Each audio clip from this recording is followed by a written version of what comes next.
નમસ્કાર મિત્રો, આજનો વિડીયો લેક્ચર જે છે એ યુપીએસસી મુખ્ય પરીક્ષામાં એસેનું પેપર હોય છે. મુખ્ય પરીક્ષામાં એસેનું 2 એસે 250 માર્કના એસે હોય છે એ અંગેનો વિડીયો લેક્ચર છે. બીજું કે આ જે વિડીયો લેક્ચર છે એ બીજી કોમ્પિટિટિવ એક્ઝામમાં જેમાં એસે પૂછાય છે એ માટે પણ યુઝફુલ થઈ શકે એમ છે. ફોર એક્ઝામ્પલ આપણી ગુજરાતની જીપીએસસી ક્લાસ 1-2 એક્ઝામ છે એમાં પણ તમારે એસેનું પેપર હોય છે, એટલે એમાં પણ યુઝફુલ થઈ શકે એમ છે. જો કે મુખ્યત્વે યુપીએસસીના એસેના પેપર અંગે ચર્ચા કરવામાં આવશે. હવે આપ સૌ જાણો છો કે યુપીએસસીમાં એસેનું એક પેપર હોય છે અને એમાં પેટર્નની વાત કરીએ તો પેપર પેટર્ન જે છે યુપીએસસી મુખ્ય પરીક્ષામાં એસેનું પેપર, એમાં પેપર પેટર્નની વાત કરીએ તો 2 સેક્શનમાં ડિવાઈડ હોય છે, સેક્શન એ અને સેક્શન બી. અને પ્રત્યેક સેક્શનમાંથી એક એસે તમારે લખવાનો હોય છે. એ રીતે 2 સેક્શન એ અને સેક્શન બી, દરેક સેક્શનમાંથી એટલીસ્ટ એક એસે તમારે લખવાનો હોય છે, એટલે ટોટલ 2 એસે લખવાના હોય છે. 2 એસે, પ્રત્યેક એસેના 125 માર્ક, એટલે ટોટલ 250 માર્ક. 2 નિબંધ લખવાના હોય છે, 2 નિબંધના 250 માર્ક. અને વર્ડ લિમિટ પણ યુપીએસસી આપેલી જ છે, 1000થી લઈને 1200 વર્ડ લિમિટ, બરાબર. અને 3 કલાકમાં એ તમારે બંને એસે સારી રીતે પૂરા કરવાના છે. આ પેટર્ન વિશે તમે જાણતા હશો. હવે યુપીએસસીમાં મુખ્ય પરીક્ષામાં જે એસેનું પેપર હોય છે એમાં એક ઇન ડેપ્થ એટલે કે ઊંડાણપૂર્વક સમજણ કેળવવી જરૂરી છે. રીઝન એ છે કે ઘણા બધા કેન્ડિડેટ્સ એસેનું પેપર જે છે એને હળવાશથી લેતા હોય છે. મારું માનવું છે ત્યાં સુધી, કેમ કે મારે એસેમાં ઘણા સારા માર્ક્સ આવેલા છે યુપીએસસી મુખ્ય પરીક્ષામાં, એસેના પેપરને હળવાશથી ના લેશો. જીએસના જે બાકીના 3 પેપર છે એમાં માર્ક્સમાં એટલું વેરિએશન જોવા નહીં મળતું, પરંતુ એસેનું પેપર જે છે એસેના પેપરમાં ઘણું વેરિએશન જોવા મળે છે. અને ઇમ્પોર્ટન્ટ એટલા માટે પણ છે, તમારું જે સિલેક્શન છે અને તમારી જે કેડર છે એમાં પણ મહત્વપૂર્ણ રોલ ભજવી શકે એમ છે. સો એસેના પેપરને તમે સિરિયસલી લેજો. બીજું કે સૌથી ઇમ્પોર્ટન્ટ એ છે કે યુપીએસસીનું નેચર તો આપ જાણતા હશો. યુપીએસસીની એક્ઝામની ડિમાન્ડ શું છે એ પહેલી ખબર હોવી જોઈએ. બીજું કે મુખ્ય પરીક્ષામાં એ તમે નોટિફિકેશન વાંચજો, મુખ્ય પરીક્ષામાં એમણે શું કહીશ, યુપીએસસી કેન્ડિડેટ પાસેથી શું અપેક્ષા રાખે છે એ જાણી લેજો. એસેનું પેપર, એનું નેચર એટલે કે ફોર્મ કેવું છે, સ્વરૂપ કેવું છે એ જાણવું અગત્યનું છે. કારણ એ છે કે સૌથી પહેલાં કોઈ પણ પેપર હોય, પછી એસેનું પેપર હોય કે ઓપ્શનલ હોય કે જીએસ હોય, જે પણ પેપર છે અહીંયા એસેનું પેપર, તો એસે એટલે કે ગુજરાતીમાં કહીએ તો નિબંધ. નિબંધનું સ્વરૂપ શું છે? આમ તો યુનિવર્સલી એ નિબંધ જે છે, નિબંધનું સ્વરૂપ એ એક સરખું જ છે, પરંતુ યુપીએસસીમાં થોડું તમારે વધુ ધ્યાનમાં રાખવાનું હોય છે. હવે એસેના પેપરની વાત કરીએ યુપીએસસી મુખ્ય પરીક્ષામાં અને એનું જે નેચર છે, તો નેચરની વાત કરીએ તો એક રીતે એ લિટરલી અને ઇન્ટેલેક્ચ્યુઅલ વર્ક ગણી શકાય. બીજી રીતે કહું તો તમને નિબંધ જે છે, નિબંધ એ સાહિત્યનો એક ભાગ છે, સાહિત્યિક સ્વરૂપ છે. બીજું કે ઇન્ટેલેક્ચ્યુઅલ વર્ક કહેવાય છે, આ એક ગંભીર પ્રવૃત્તિ છે. એસે એ બૌદ્ધિક પ્રક્રિયા છે, ગંભીર ક્રિયા છે, જેમ તેમ એસે લખવાના નથી હોતા. આ બાબતમાં જો તમારો ઓપ્શનલ લિટરેચર હોય, પછી એ ગુજરાતી સાહિત્ય હોય કે હિન્દી, મરાઠી, તમિલ લિટરેચર હોય, તો તમે જાણતા હશો આપણા ગુજરાતી સાહિત્યની વાત કરીએ તો ગુજરાતી સાહિત્યમાં પેપર 1માં નિબંધ સ્વરૂપ તમારે ભણવાનું હોય છે. નિબંધ એટલે શું, એના ફીચર્સ કયા કયા છે એ બધું જાણવાનું હોય છે. એ રીતે ગુજરાતી સાહિત્ય ઇનડાયરેક્ટલી એસેના પેપરમાં યુઝફુલ થઈ શકે એમ છે. બીજી વસ્તુ કે ગુજરાતી સાહિત્ય ઓપ્શનલ સબ્જેક્ટ, એમાં પેપર 2માં એસેની આખી ટેક્સ્ટ છે. જનાંતિકે જે સુરેશ જોશી દ્વારા લલિત નિબંધનો સંગ્રહ છે. તો કહેવાનો મતલબ એ છે કે જો ગુજરાતી સાહિત્ય ઓપ્શનલ હોય તો ઇનડાયરેક્ટલી એમાં બેનિફિટ એસેના પેપરમાં એ લાભ થઈ શકે એમ છે. એ સિવાય જો તમારું મીડિયમ ગુજરાતી મીડિયમ હોય અને તમારા એસે આ ગુજરાતીમાં લખવાનો હોય છે તો જો કે ઇંગ્લિશમાં પણ લખી શકાય, પણ કહેવાનો મતલબ એ છે કે ગુજરાતી મીડિયમ હોય તો તમારે વોકેબ શબ્દ ભંડોળ સારું થઈ જશે. બીજું કે મગજમાંથી વિચારોનો ફ્લો, શબ્દો વાક્યનો ફ્લો જે છે એ ફટાફટ આવશે. પણ એ અલગ વાત છે. અહીંયા ટૂંકમાં એસેનું પેપર જે છે, એસેનું પેપર એક રીતે સાહિત્યિક ભાગ છે, આ સાહિત્ય સ્વરૂપ છે, બૌદ્ધિક ક્રિયા છે. બીજી રીતે કહીએ તો એક રીતે એસે ઇઝ એન આર્ટ, કલા છે. કેમ કે એસે જે છે એ એક રીતે પ્રેઝન્ટેશનની સ્કિલ છે, એક્સપ્રેશનની આર્ટ છે, અભિવ્યક્ત કરવાનું હોય છે. બરાબર, પોતાના મૌલિક વિચારો, તમારી વિચારસરણી, તમારા દૃષ્ટિકોણ, તમારા ઓપિનિયન, તમારું બેલેન્સ ઓફ જજમેન્ટ, એ બધું એ અભિવ્યક્ત કરવાનું છે, એક્સપ્રેસ કરવાનું હોય છે. બીજું કે વિશ્લેષણ કરવાનું હોય છે અને જજમેન્ટ લેવાનું હોય છે. એટલા માટે એ રીતે સાયન્સ પણ ગણી શકાય, ઇન્ટેલેક્ચ્યુઅલ પ્રક્રિયા ગણી શકાય. બરાબર. બીજું કે એસે નિબંધની વાત કરીએ તો નિબંધ જે છે એ આર્ટિકલ કરતાં અલગ પડે છે. આ વસ્તુ તમે ધ્યાનમાં રાખજો. નિબંધ એ આખું અલગ સ્વરૂપ છે. આર્ટિકલ એટલે કે લેખ જે મેગઝીનમાં, ન્યૂઝપેપરમાં જોવા મળે છે, તો એ પણ અલગ છે. યુપીએસસીમાં તમારે આર્ટિકલ નહીં લખવાનો, તમારે એસે લખવાનો છે. બરાબર, બંને વચ્ચે માઇનોર ડિફરન્સ છે. એ સિવાય બીજું તમે એ ધ્યાનમાં રાખજો કે એસે લખતી વખતે, તો અહીંયા ડિસ્કસ કરીશ, એસે લખતી વખતે કે આર્ટિકલ ના લખાઈ જાય કે જીએસનો આન્સર ના થઈ જાય. એસે જ લખવાનો છે. અને એસે જે છે, એસેનું સ્વરૂપ જે છે, એસેનું સ્વરૂપ એ સબ્જેક્ટિવ ફોર્મ કહેવાય છે. સબ્જેક્ટિવ મતલબ કે જે પણ રાઇટર છે, લેખક છે, એ એના પોતાના વિચારો, બીજાના નહીં, પોતાના મૌલિક વિચારો, અને એ પણ આગવી શૈલીથી, શૈલી એટલે કે સ્ટાઇલ, આગવી શૈલીથી એ રજૂ કરતો હોય છે, વિશ્લેષણ કરતો હોય છે અને છેલ્લે એનો વ્યૂ આપતો હોય છે. એટલે કહેવાનો મતલબ એ છે કે એ રીતે સબ્જેક્ટિવ ફોર્મ છે. પરંતુ યુપીએસસીમાં તમારે ધ્યાનમાં રાખવાનું છે કે સબ્જેક્ટિવ ફોર્મ ભલે હોય, આનો મિનિંગ તમે એ રીતે કરજો કે તમારી પોતાની શૈલી, મૌલિક શૈલી, તમારા પોતાના વિચારો એ તમારે લખવાના છે, નહીં કે કોપી પેસ્ટ. બરાબર. પરંતુ એનો મતલબ એમ નથી કે તમે બાયસ થઈને વિચારો રજૂ કરો. યુપીએસસીમાં એ નહીં ચાલે. નોન બાયસ, બિનઅંગત થઈને તમારે વિચારો રજૂ કરવાના છે, તટસ્થતાપૂર્ણ વિચારો રજૂ કરવાના છે, પ્રેક્ટિકલ વિચારો રજૂ કરવાના છે. બીજું કે એસેની જે પ્રવૃત્તિ છે અથવા તો નિબંધ જે છે યુપીએસસીમાં નિબંધમાં તમારે આ વર્ડ ધ્યાનમાં રાખવાના છે કે યુપીએસસીમાં નિબંધ જે છે એ ફોર્મલ અને એકેડેમિક એસે છે. ફોર્મલ છે, ઇનફોર્મલ નથી. ફોર્મલ મતલબ કે ગંભીર ઔપચારિક પ્રક્રિયા છે, એટલે જેમ તેમ લખવાનું થઈ. બરાબર. ઇન ડેપ્થ તમારે લખવાનું છે, ઉપર છલ્લું લખાણ નહીં ચાલે. એકેડેમિક છે, શૈક્ષણિક પ્રવૃત્તિ છે, અને એ પણ ગંભીર પ્રવૃત્તિ હોય છે. એમાં વિશ્લેષણ પણ આવી જાય છે, વિવેચન પણ આવી જાય છે. ટૂંકમાં એસે લખવો એક રીતે ફોર્મલ અને એકેડેમિક વર્ક ગણાય છે, ઇન્ટેલેક્ચ્યુઅલ વર્ક ગણાય છે, એક આર્ટ ગણાય છે. બરાબર. અને સિરિયસ વર્ક પણ કહી શકાય. આ ગંભીર પ્રવૃત્તિ, નિબંધ લખવો એક ગંભીર પ્રવૃત્તિ છે, હળવાશથી નથી લેવાનું. બરાબર.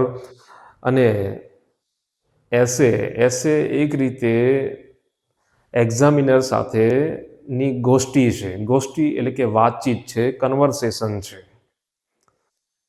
તમે ત્યાં નહીં હોય, તમારી આન્સર શીટ જે છે, એસેની આન્સર શીટ, તમારો એસે એ જ એક્ઝામિનરને માહિતી આપશે કે તમારું કેરેક્ટર કેવું છે, તમારા વિચારો, તમારી આઈડિયોલોજી, તમારી પર્સનાલિટી, તમારા એપ્ટિટ્યૂડ કેવા છે.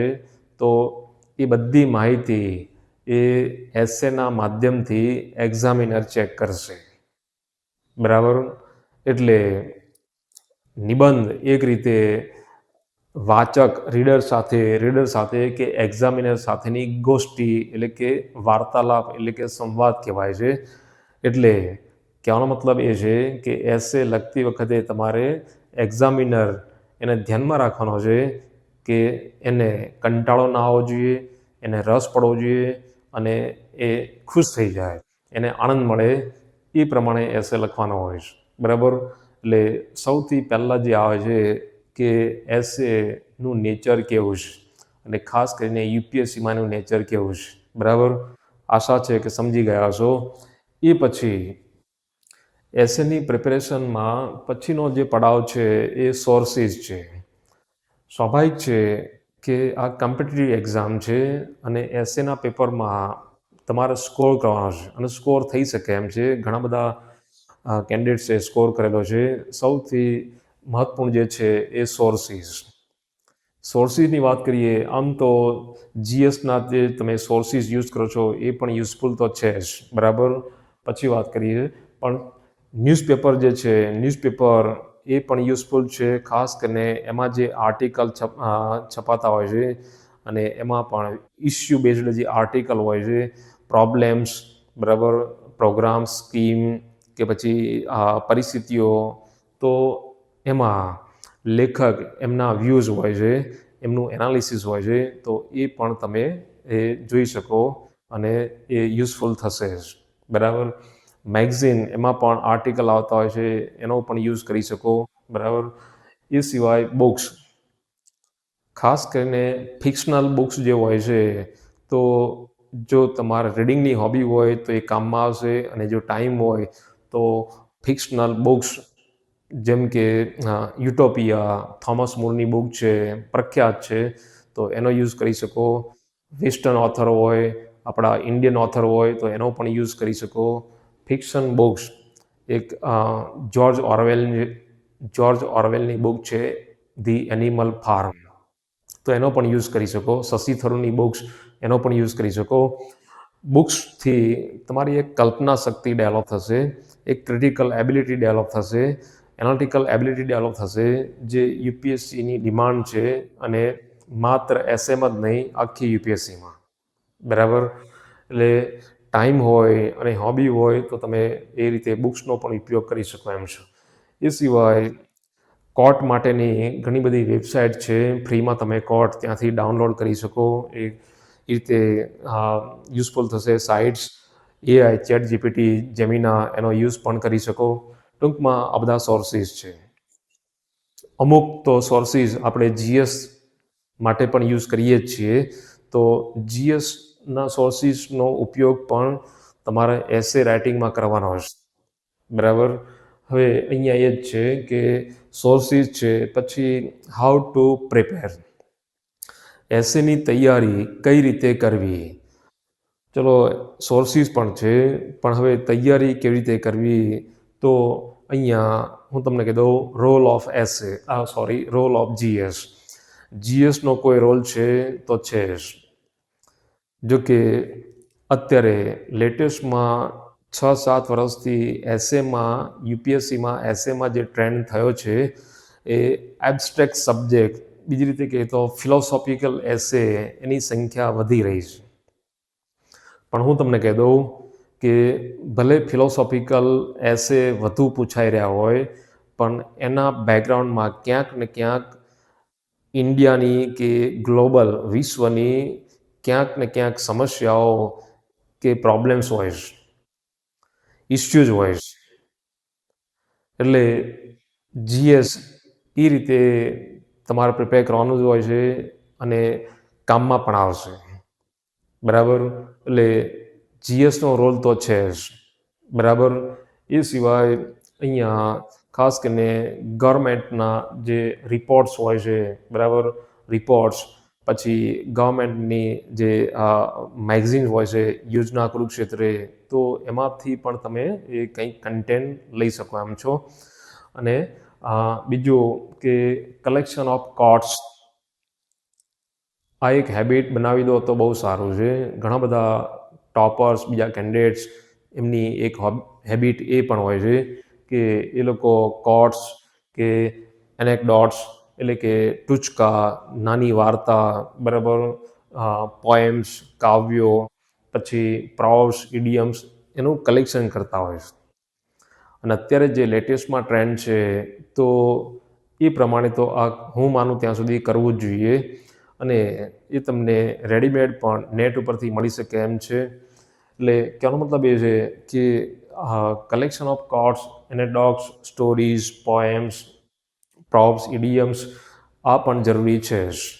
અને પહેલાંથી એ કલેક્શન કરેલું હોય અને એના પર થિંકિંગ કરેલું હોય તો યુપીએસસીમાં એના રિલેટેડ કે એ જ કોટ પડી ગયો હોય એસે તરીકે તો આપણે સારી રીતે લખી શકીએ. રિપોર્ટ્સનો ઉપયોગ તમારે એટલા માટે પણ કરવો પડશે, ખાસ કરીને ઓફિશિયલ રિપોર્ટ્સ જે ઓફિશિયલ ગવર્મેન્ટની સાઇટ ઉપર પબ્લિશ થતા હોય છે. એટલા માટે કે આ સિવિલ સર્વિસ જે છે એ સરકારી પરીક્ષા છે, સરકારી સેવા છે. એટલે ગવર્મેન્ટના સ્ટેન્ડ, સરકારના દ્રષ્ટિકોણ કેવા છે એ તમારે ધ્યાનમાં રાખવાના હોય છે. એના જે ડેટા છે, ફિગર છે, એને તમારે સાચા માનવાના છે. રેફરન્સ તરીકે તમારે એ કામમાં આવશે ગવર્મેન્ટના રિપોર્ટ્સ, બરાબર. વૈશ્વિક સંસ્થાઓ એના રિપોર્ટ્સ પણ તમે જોઈ શકો છો. તો એ રીતે રિપોર્ટ્સ તો એ પણ તમારે ધ્યાનમાં રાખવાના હોય છે. જો કે જીએસમાં આપણે કરતા તો હોઈએ છીએ એટલે ત્યાં યુઝફુલ થશે જ, બરાબર. પછી જો ટાઈમ હોય તો આ જોઈ લો તો બહુ સારું છે. વિશ્વના જે મહાન નેતાઓ છે એમના સારા સારા લેક્ચર્સ, એની બુક્સ, અથવા તો નેટ ઉપરથી પણ તમે જોઈ શકો. એની બુક્સ ક્યાંક લાઇબ્રેરી મળી જાય તો તમે એ વાંચી શકો એમ છો. જેમ કે મહાત્મા ગાંધી છે, ડૉક્ટર આંબેડકર છે, પછી અબ્રાહમ લિંકન છે, પછી માર્ક્સ છે, ચર્ચિલ છે, પછી અબ્રાહમ લિંકન છે, જ્યોર્જ વોશિંગ્ટન છે. તો ઘણા બધા એવા ગ્રેટ લીડર્સ છે. એની સ્પીચીસ, એના ભાષણો જે છે તો એનાથી તમને ઘણો બધો ફાયદો થશે.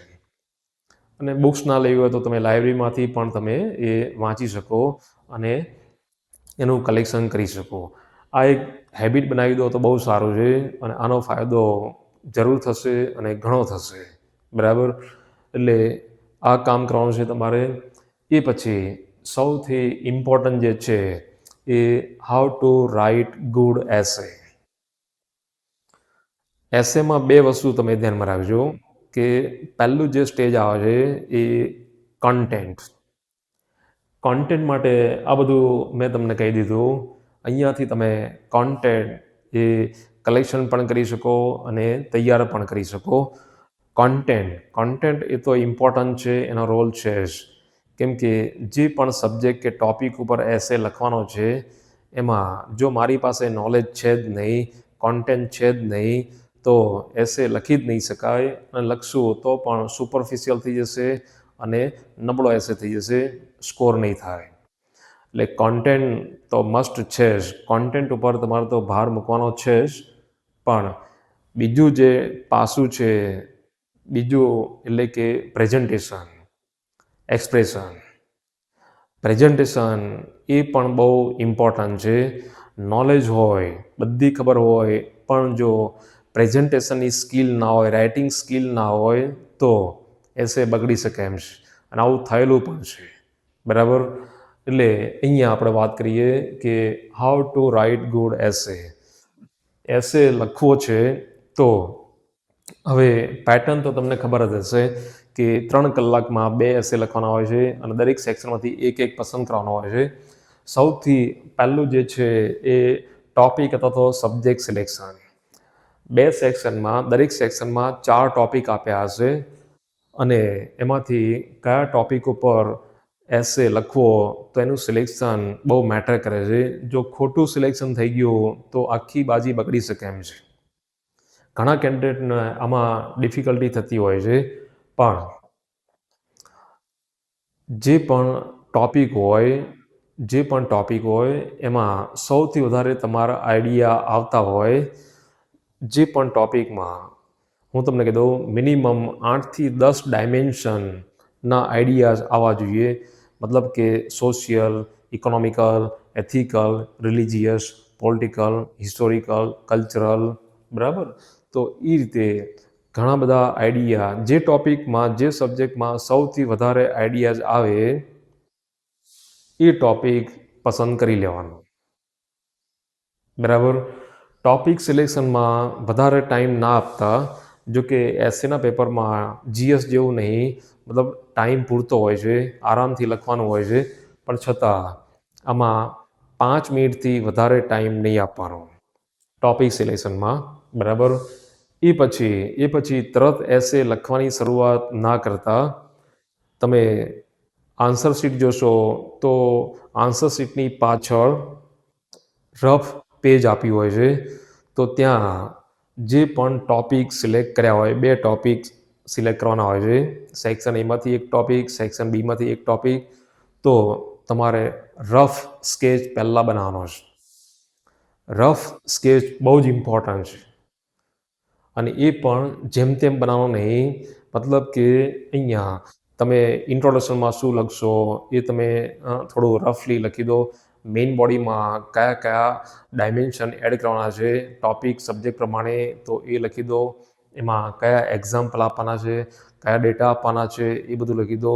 અને એ પછી કન્ક્લુઝન કઈ રીતે આપવાનું છે તો એ પણ તમે લખી દો. ટૂંકમાં આન્સર શીટની પાછળ એક રફ સ્કેચ બનાવી દેવાનો છે. અને પછી હવે ફાઇનલી તમારે એસે ગંભીરતાપૂર્વક લખવાનો છે. હવે એસેનું સ્ટ્રક્ચર શું હોવું જોઈએ? હવે યુપીએસસીની એક્ઝામ હોય કે જીપીએસસીની એક્ઝામ હોય કે જે પણ કોમ્પિટિટિવ એક્ઝામ હોય કે સ્કૂલ કોલેજ હોય, આ એક યુનિવર્સલ એક ફોર્મેટ છે, એસેનું ફોર્મેટ છે કે એસે જેમ તેમ ના લખાય. આ આર્ટિકલ નહીં. આર્ટિકલમાં શું હોય છે કે ઇન્ટ્રોડક્શન કે કન્ક્લુઝન ના લખીએ ચાલે. બરાબર? પણ આ આર્ટિકલ નથી, એસે છે. આ બરાબર સમજજો. એસેના 3 પાર્ટ હોય છે. એસેના 3 પાર્ટ હોય છે. પહેલો પાર્ટ જે છે એ ઇન્ટ્રોડક્શન હોય છે. ઇન્ટ્રોડક્શન લગભગ 100-150 વર્ડ લિમિટમાં તમારે ઇન્ટ્રોડક્શન લખવાનું હોય છે. પછી મેઇન બોડી, આ સૌથી મોસ્ટ ઇમ્પોર્ટન્ટ આ જ મેઇન બોડી. એમાં 800થી 900 વર્ડ લિમિટમાં તમે લખી શકો, વધારે ના લખતા. અને એ પછી છેલ્લો પાર્ટ જે છે એ કન્ક્લુઝન કમ્પલસરી છે. કન્ક્લુઝન આપવું જ પડશે, અને એ પણ 100-150 વર્ડ લિમિટમાં. બરાબર? એટલે કોઈ પણ એસે હોય, સ્કૂલ, કોલેજ, યુપીએસસી, જીપીએસસી કે જ્યાં પણ એસેનું પેપર આવતું હોય, તો 3 પાર્ટમાં હોય છે: ઇન્ટ્રોડક્શન, મેઇન બોડી અને કન્ક્લુઝન. હવે આમાં ડિટેલમાં વાત કરીએ. ઇન્ટ્રોડક્શન તો કઈ રીતે શરૂ કરવું, આમાં ઘણાને કન્ફ્યુઝન થતું હોય છે. આમાં ઇન્ટ્રોડક્શનમાં મતલબ કે એસેનું જે ઇન્ટ્રોડક્શન છે એમાં ઘણી બધી મેથડ છે. ઘણી રીતે તમે એસેનું ઇન્ટ્રોડક્શન લખી શકો. ઘણા બધા કેન્ડિડેટ જે છે એ એનેક્ડોટ્સથી શરૂઆત કરતા હોય છે. મતલબ ટૂચકાથી, નાની વાર્તાથી ઇન્ટ્રોડક્શનની શરૂઆત કરતા હોય છે. મતલબ ઇન્ટ્રોડક્શનમાં લખતા હોય છે. એ સિવાય એક આ મેથડ છે. એ સિવાય કોઈ પોએમ લખીને પણ તમે એસેની શરૂઆત કરી શકો. અથવા તો કોઈ પ્રોબ છે, કોઈ કોટ છે, એનાથી પણ એસેની શરૂઆત કરી શકો. એ સિવાય કોઈ ક્વેશ્ચન મૂકીને અથવા તો ક્વેશ્ચન લખીને પણ તમે એસેની શરૂઆત કરી શકો એમ છો. એ વ્યક્તિગત બાબત છે, કેન્ડિડેટ ઉપર જાય છે, અને દરેકની સ્ટાઇલ અલગ અલગ હોય છે. બરાબર? જે રીતે પણ તમે એસેનું ઇન્ટ્રોડક્શન લખો, એમાં ખાસ તમે એ ધ્યાનમાં રાખજો કે ઇન્ટ્રોડક્શન એક કેચી હોવું જોઈએ. આ બહુ જ ઇમ્પોર્ટન્ટ છે. એનાથી એક્ઝામિનરને એની અંદર રસ પડવો જોઈએ, તમારા એસેમાં રસ પડવો જોઈએ. બીજું કે બીજી એક મેથડ એ પણ છે જે હું યુઝ કરતો યુપીએસસીના એસએના પેપરમાં, કે જે પણ ટોપિક છે કે જે પણ સબ્જેક્ટ છે એનો સેન્ટ્રલ આઈડિયા કયો છે એનાથી હું એસેની શરૂઆત કરતો. પણ ઇટ ડિપેન્ડ્સ ઓન યુ. તમે ગમે તે મેથડ અપનાવો તો ચાલશે. મેઇન વસ્તુ એ છે કે એ ઇન્ટ્રોડક્શન એ ઇફેક્ટિવ હોવું જોઈએ, આકર્ષક શરૂઆત હોવી જોઈએ. નબળી શરૂઆત હશે તો અહીંયા તમારા માર્ક્સ જશે. બરાબર. એટલે ઇફેક્ટિવ ઇન્ટ્રોડક્શન, એ પછી મેઇન બોડી જે છે, મેઇન બોડી એ મોસ્ટ ઇમ્પોર્ટન્ટ છે. અને મેઇન બોડીમાં આ તમે થોડું ધ્યાન રાખજો. મેઇન બોડીમાં ઘણા લોકો શું કરતા હોય છે કે માત્ર ડિસ્ક્રાઇબ કરી દે છે, વર્ણન કરી દે છે અને અટકી જાય છે. યુપીએસસીમાં ચોખ્ખું કહ્યું છે કે એનાલિટિકલ ક્રિટિકલ એબિલિટી ચેક કરવાની હોય છે. અને એસે લેખકની એ જ એબિલિટી માટે એ પેપર સેટ કરેલું છે. એટલે મુખ્ય જે ભાગ છે, મેઇન બોડી જે છે, એમાં ખાસ કરીને આ 3 વર્ડ તમે ધ્યાન રાખજો. માત્ર ડિસ્ક્રાઇબ ના કરો, એટલે કે માત્ર વર્ણન ના કરો, એની સાથે સાથે સમજાવો પણ ખરા, એક્સપ્લેન કરો. અને ઇવેલ્યુટ એટલે આપણે મત પણ આપવાનો છે, વ્યૂ પણ આપવાનો હોય છે. બરાબર. બીજું કે મેઇન બોડીમાં તમારે એ ધ્યાનમાં રાખવાનું છે કે જેટલા પણ ડાયમેન્શન કવર થાય એટલું સારું. પછી એ સોશિયલ ડાયમેન્શન હોય, ઇકોનોમિકલ ડાયમેન્શન હોય, પોલિટિકલ હોય, બધા ડાયમેન્શન, મેક્સિમમ ડાયમેન્શન કવર કરવાની કોશિશ કરજો. કેમ કે એસેમાં લેખક કેટલી રેન્જ સુધી વિચારી શકે છે એ પણ ચેક કરવામાં આવે છે. મલ્ટી ડાયમેન્શનલ બની જાય એસે તો બહુ સારું છે. બરાબર. બીજું એ પણ તમે ધ્યાન રાખજો કે પેરેગ્રાફ રાઇટિંગમાં એસે લખો તો વધુ સારું છે. આ મારો પર્સનલ વ્યૂ છે. પેલું હેડિંગ, સબ હેડિંગ એ ઘણા લોકો લખતા હોય છે, પણ આનાથી જીએસના આન્સરની છાપ પડતી હોય છે. મારું માનવું ત્યાં સુધી હું જે એસે લખતો એ પેરેગ્રાફ રાઇટિંગમાં. બરાબર. અને એમાં પણ સૌથી પહેલાં હિસ્ટોરિકલ ડાયમેન્શનથી શરૂ કરો તો સારું. ઇન્ટ્રોડક્શન, પછી હિસ્ટોરિકલ બેકગ્રાઉન્ડ. અને બીજું એ પણ તમે ધ્યાન રાખજો કે એસે એમાં દરેક પેરેગ્રાફ એ ઇન્ટરલિંક્ડ હોવો જોઈએ. એવું ના લાગવું જોઈએ કે પહેલો પેરેગ્રાફ લખ્યો એ પછી બીજો પેરેગ્રાફ એ તદ્દન એક અલગ જ હોય, એકદમ અલગ પડી જતો હોય, ક્યાંય લિંક ના હોય. તમારે લિંક કરવાનો છે, દરેક પેરેગ્રાફને લિંક કરવાના છે, જેનાથી એક સારી ઇમ્પ્રેશન બનશે અને કોમ્પેક્ટ એસે થશે. ફોર એક્ઝામ્પલ હિસ્ટોરિકલ બેકગ્રાઉન્ડ તમે લખ્યું હોય, પછી એમાં સોસાયટી, સોશિયલ એની વાત કરો, અને પછી તરત જ બીજા પેરેગ્રાફમાં પછી એ સોશિયલ એના પર આવી જાઓ, સોશિયલ એ પેરેગ્રાફ આવી જાઓ. બરાબર. એનું ડિસ્કશન કર્યું, સોશિયલનું ડિસ્કશન કર્યું, પછી સોસાયટીના જે નિયમો છે, નીતિ નિયમો છે, પછી એમાં ગરીબી છે, શોષણ છે, ભેદભાવ છે, તો પછી એને ઇકોનોમિકલ કે પોલિટિકલ ડાયમેન્શનથી કનેક્ટ કરી દો. બરાબર. એટલે આ રીતે બધા પેરેગ્રાફ, મેઇન બોડીમાં બધા પેરેગ્રાફ ઇન્ટરલિંક્ડ થઈ જશે. એનાથી તમારી ઇમ્પ્રેશન સારી પડશે અને સ્કોર પણ થશે. બરાબર.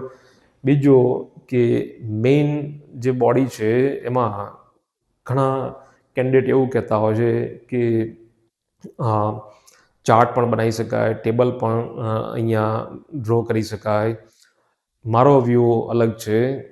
અહીંયા આ એસએનું પેપર છે, નહીં કે જીએસનું પેપર. હા, તમે ફેક્ટ અને ફિગર એ તો આપજો જ. એમાં પણ સરકારી આંકડાઓ રેફરન્સ તરીકે પણ એનો યુઝ કરી શકો. બરાબર. બીજું કે તમે મેઇન બોડીમાં ખાસ આ કરજો, મેઇન બોડીમાં કહેવતો એટલે કે પ્રાઉડ્સ, ઇડિયમ્સ, બરાબર, કહેવતો, રૂઢિપ્રયોગો, મહાન જે નેતાઓ થઈ ગયા એના કોટેશન એ પણ તમે મેઇન બોડીમાં લખી શકો, લખજો જ. બરાબર. આનાથી તમારી મૌલિકતા આવશે. બીજું કે જીએસનો આન્સર કે આર્ટિકલ નહીં બને. બરાબર. હા, એનાલિટિકલ એપ્રોચ રાખજો. બીજું કે જે પણ કોટેશન અહીંયા લખો કે પછી રેફરન્સ આપો તો ધ્યાન રાખવાનું કે ટોપિક એટલે કે સબ્જેક્ટ રિલેટેડ હોવા જોઈએ. સબ્જેક્ટ રિલેટેડ ના હોય તો ના લખતા. બરાબર. એટલે આ ઇમ્પોર્ટન્ટ છે મેઇન બોડી. બીજું કે અહીંયા મુખ્ય ભાગ જે છે નિબંધનો મુખ્ય ભાગ એમાં ટ્રાય એ કરવાનો કે પોતાની મૌલિક શૈલીમાં લખાય. બરાબર. અને મૌલિકતા ઘણી બધી રીતે લાવી શકાય એમ છે કે વાક્ય જે છે વાક્યો એમાં ઘણી રીતે તમે લખી શકો. પ્રશ્નાર્થ વાક્ય એ રીતે પણ લખી શકો. ઉદ્ગારવાચક એક્સક્લેમેટરી સેન્ટેન્સ એનો પણ યુઝ કરી શકો. બરાબર. વિધાન વાક્ય એ રીતે પણ અંદર લખી શકો. બરાબર. કહેવતો, રૂઢિપ્રયોગો, પછી કોટેશન, ઇવન હું તો કહું છું અહીંયા ટૂચકા કે ફિલ્મોના એક્ઝામ્પલ પણ આપી શકાય. ફિલ્મોના એક્ઝામ પણ આપી શકાય. બરાબર. મેઇન બોડીમાં તો આ બધું કરી શકો છો. એનાથી તમારી મૌલિકતા આવશે. બરાબર. છેલ્લે આવે છે કન્ક્લુઝન. જેમ ઇન્ટ્રોડક્શન ઇમ્પોર્ટન્ટ છે એ રીતે કન્ક્લુઝન એ પણ મોસ્ટ ઇમ્પોર્ટન્ટ છે. એટલું જ નહીં, કમ્પલસરી છે. કન્ક્લુઝન, સમાપન એ એસેમાં કમ્પલસરી તમારે લખવાનું જ છે. અને એમાં પણ તમારે એ ધ્યાનમાં રાખવાનું છે કે કન્ક્લુઝનમાં અમુક 3-4 બાબતો તમે ધ્યાનમાં રાખજો. પહેલી બાબત એ છે કે કન્ક્લુઝનમાં એક આમ સ્વાભાવિક રીતે કન્ક્લુઝન આવવું જોઈએ. એકદમ કન્ક્લુઝન આવી જાય એવું ના કરતા. સ્વાભાવિક મતલબ કે આખી પ્રક્રિયા છે. તમે એક જે વિચાર છે, ટોપિકની અંદર જે વિચાર છે, એસેનો જે ટોપિક કે સબ્જેક્ટની અંદર જે વિચાર છે એને એલોબરેટ કરો છો. અહીંયા તમે નિર્દેશ આપી દીધો ઇન્ટ્રોડક્શનમાં કે આ ટોપિક, આ સબ્જેક્ટ છે તો એ હું સમજાવવાનો છું, એલોબરેટ કરવાનો છું, એનું એનાલિસિસ કરવાનો છું, એનો વ્યૂ આપવાનો છે. બરાબર. પછી મેઇન બોડીમાં એને મલ્ટી ડાયમેન્શનમાં એને ડેવલપ કરવાનો છે વિથ એક્ઝામ્પલ. બરાબર. રેફરન્સ એ ડેવલપ કરવાનો છે. મલ્ટી ડાયમેન્શનલી એને ડેવલપ કરવાનો છે. અને પછી સ્વાભાવિક રીતે એનો એન્ડ લાવવાનો છે. એટલે આ રીતે પ્રોસેસ હોવી જોઈએ એસે રાઇટિંગની. બરાબર. એવું ના લાગવું જોઈએ કે ઇન્ટ્રોડક્શન કંઈક અલગ છે, મેઇન બોડીમાં કંઈક અલગ છે અને કન્ક્લુઝનમાં કંઈક જુદું છે. બરાબર. 3 પાર્ટ જે છે એ વેલ કનેક્ટેડ હોવા જોઈએ.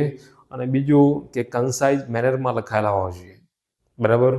હવે કન્ક્લુઝનમાં પહેલી વસ્તુ એ છે કે આ સિવિલ સર્વિસની એક્ઝામ છે એટલે પોઝિટિવ એટીટ્યૂડ રાખજો. મતલબ કે અહીંયા જે પણ વ્યૂ એ ખાસ તમારે આપવાનો જ છે.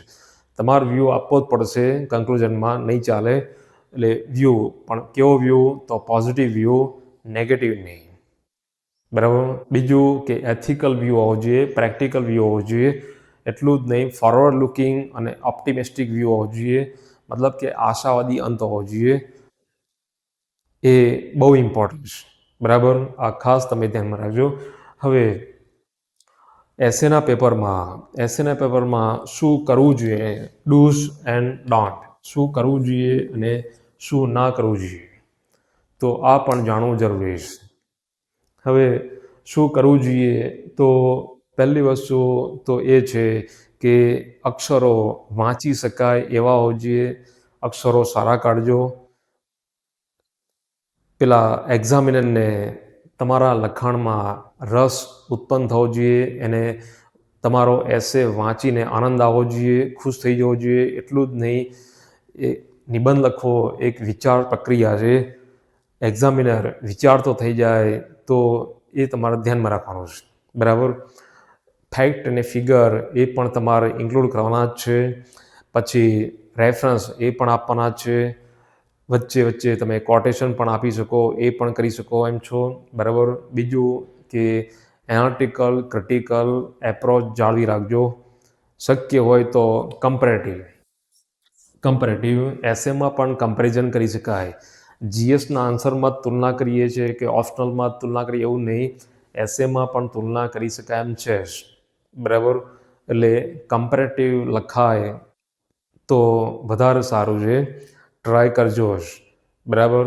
બીજું કે યુપીએસસીએ ખુદ કહ્યું છે સુપરફિશિયલ નહીં ચાલે, ઇન ડેપ્થ નોલેજ હોવું જોઈએ અને એસેમાં એ દેખાવું જોઈએ. મતલબ કે ઊંડાણપૂર્વકના વિચારો અને લખાણ જોઈશે. બરાબર, એટલે આ તમારે ધ્યાનમાં રાખવાનું છે. શું ના કરવું જોઈએ તો પહેલી વસ્તુ એ છે કે આ યુપીએસસીની એક્ઝામ છે, કોઈ પણ એક્ઝામ હોય, ઇવન સાહિત્યમાં નિબંધ સ્વરૂપમાં અમે કહેતા હોય છે કે એકદમ સ્પષ્ટ વિચારો હોવા જોઈએ, કન્ફ્યુઝન થાય એવા વિચારો ના લખશો. કેમ કે તમારી પર્સનાલિટી જાણવા માટે, ચેક કરવા માટે તમે ત્યાં નહીં હોય, તમારો એસે છે. એટલે નિબંધ જે છે, નિબંધ એકદમ સ્પષ્ટ હોવો જોઈએ, કન્ફ્યુઝ કરે એવા વિચારો ના હોવા જોઈએ, કોન્ટ્રાડિક્શન થાય વિચારોમાં, એનાથી બચજો તમે. બીજી વસ્તુ કે શબ્દો કે વાક્યો ગ્રામેટિકલી શુદ્ધ હોવા જોઈએ, કોમ્પ્લેક્સ વર્ડનો યુઝ ના કરશો બને ત્યાં સુધી, જાર્ગન અને સ્લેંગ લેંગ્વેજ એનો પણ યુઝ કદી નહીં કરવાનો. એકદમ શિષ્ટ સંસ્કારી ભાષા અને જેમાં ગંભીરતા હોય. બરાબર, એટલે એ તમારે ધ્યાનમાં રાખવાનું છે. અહીંયા કદી પણ સ્લેંજ વર્ડ્સ એનો યુઝ ના કરાય. બહુ કોમ્પ્લેક્સ ના બનાવજો, સિમ્પલ પણ ઇફેક્ટિવ અને એકદમ સ્પષ્ટ હોવું જોઈએ. બરાબર, ઊંડાણપૂર્વક હોવું જોઈએ. બીજું કે અહીંયા બને ત્યાં સુધી ટાઈમ હોય જ છે, એટલે અક્ષરો સારા કાઢજો, સુવાચ્ય હોવા જોઈએ. જો અક્ષરો સારા નહીં હોય તો પણ માર્ક્સ, યુપીએસસી કહ્યું છે એ માર્ક્સ ડિડક્ટ થઈ શકે એમ છે. બીજું કે બને ત્યાં સુધી છેકછાક વધુ પડતી ના હોવી જોઈએ. દરેક પેજ ઉપર 2-3 છેકછાક હશે તો માર્ક્સ કાપશે પેનલ્ટી તરીકે. બરાબર, જો કે નેગેટિવ માર્કિંગ નહીં, પણ કહેવાનો મતલબ એ છે એનાથી ઇમ્પ્રેશન ખરાબ પડે છે.